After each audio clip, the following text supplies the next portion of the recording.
gilos nega hosil bermaydi? Buni sababini hozir aytaman. Mana shu gilos yoshi 10larga kirgandir. 10larga kirgan, lekin hosil bermaydi. Har yil gullaydi, lekin hosil shunda oppoq gullaydi, lekin hosil qilmaydi. Hosil bitta, ikkita bo'ladi shunday. Buni sababi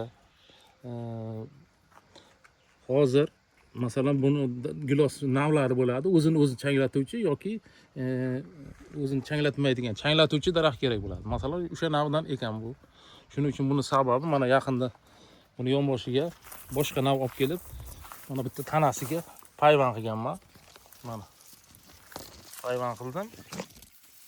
Shu paytgacha hosil bermagan gilos shu yil qiyg'oz g'ijillab meva tugdi. Mevalarni uzib yedik.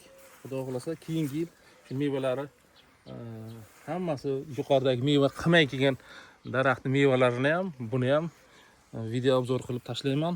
Xudo xolasa ko'rasizlar. Sog' bo'ling, salomat bo'ling. Kommentariyada izohlaringizni qoldiring. Savollar bo'lsa yozing. Keyingi ko'rsatuvlarda, keyingi videolarda shu savollaringizga javoblar orqali videolar tashlab boraman. Sog' bo'ling.